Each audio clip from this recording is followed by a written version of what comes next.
Hello and welcome to Hadoop Exam Learning Resources. In this series, we are talking about AWS Solution Architect professional level question and answers and discussing their explanation, why the particular option is correct and why other options are wrong. So let's go to the question number 10. We have already discussed up to question number 9 in previous videos. So now let's move to question number 10. So let me directly go to question number 10. So what it says, you have created a subnet and specify the CIDR block 10.0.0.24 for subnet. Please select the correct statement. Now to answer this question, you need to conceptually understand what is CIDR block, how their IP addresses are divided, how it can be used in VPC and subnet. So if you wanted to learn more, again, I will repeat same thing. We have created a video on hadoopexam.com and that is available there. You can get there and watch there basically, correct? So I'll come to the option later. First, understand what question is asking. So 10.0.0.24. What does that mean? So for that, I'll directly go to explanations. So that would help you to answer this question basically, correct? First, you need to understand CIDR and subnet. Whenever you create a subnet, you have to define a CIDR range. So the IP address 10.0.0.24, which is we are defining, that is called CIDR, correct? So that you need to define it before you are creating a subnet. Single subnet VPC. If your VPC has only one subnet, then it can have same cider as VPC. Basically, what it means. Let me draw here. So when you create a VPC, basically, correct. So let's say if you're creating a VPC, and in VPC you must have a subnet before using a VPC. So you can define how many subnet you want to create. I can create 10 different subnet in VPC, correct, or 4 subnet. This is my VPC and this is subnet 1, subnet 2, subnet 3, subnet 4.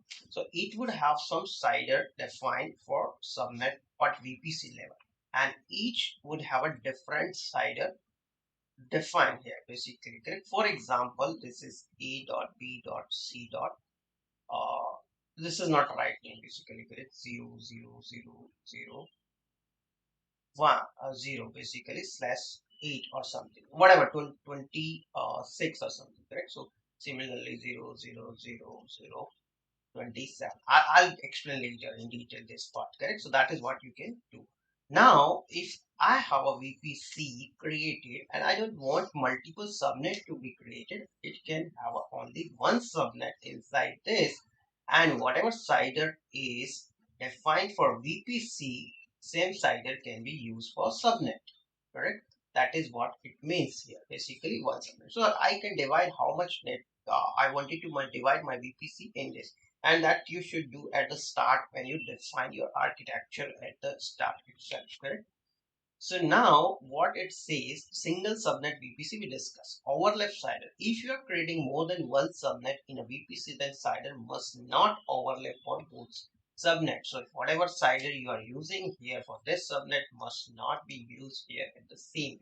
It should be different for all four. That's where I say 26 here, 27 here, and here slash 28.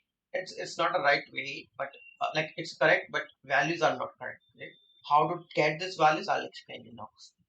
Now, let's say in question they are asking 10.0.0.24. What does it mean basically? When it says 10.0.0.4, sorry, 24, this value defines how many different IP addresses you can have in this network. So how do you calculate how many IP addresses? 24 here should be deducted from 32, which is 32 minus 24, which is equal to 8. So 2 raised to power 8 number, which is equal to 256. So in this subnet or in this side VPC, you can have a 256 different IP addresses can be used. Now it's your choice. If you want to use all 256 in single subnet, then you can use it.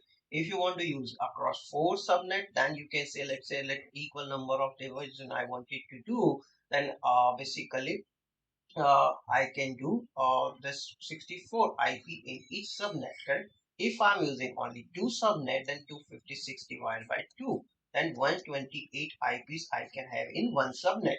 It is all up to me how I wanted to define based on my designing. If you're a solution architect, you need to define if you are creating multiple subnet, how many IP addresses you need on the subnet. Like if you need only 3 machines on one subnet, then why do you create a 64 IP subnet that you want to resolve it? And even AWS reserve few IP addresses from each subnet for their own purposes. So you need to keep in mind everything whenever you decide. So which are all reserved, that all we'll discuss separately, but that is how you define. So based on that, you can see here, if you create two subnet, then each would be supporting 128 IP addresses, and their cider could be as below. So you would do 10.0.0.0.25. It means it becomes 2 raised to power 7 basically, right? Which is 128 IP addresses, and the range of the IP address is 10.0.0.0 to 127. So that would be your range. Now, next is like second subnet. What should be the IP? Again, 128 we can use, but 128 means we can use 128 to 255. We can use it. So slash 25 again, but this 128 now here, correct? Basically, you see, so 128 to 255 becomes 120 IP address. So that depends how do you want to divide your subnet in this. So now let me go to question back. Here it is saying you have created a subnet and specified a cider block. This, so it supports 24 IP addresses. Absolutely wrong. It supports 256 IP address. So option C is absolutely correct. Even if you don't look at the second part of the option, you can break this cider block into two subnet, each supporting 128 IP addresses. So very simple mathematical calculations. You need to understand cider range, how it works.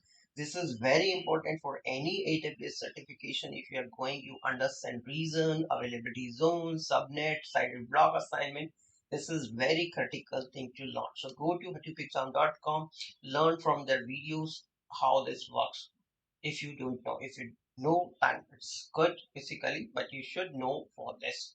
So this is, I know, like it's a different learning for the people who are development side, sysop side kind of thing. This is the network learning, correct? So cloud had opened many things, and your basically overall learning uh, should be more and more over the time period, correct? So that is well known. And thank you for watching this video. I hope you like this video, and if you're watching on YouTube, don't forget to subscribe it. And if you wanted to learn more, visit hatupexam.com.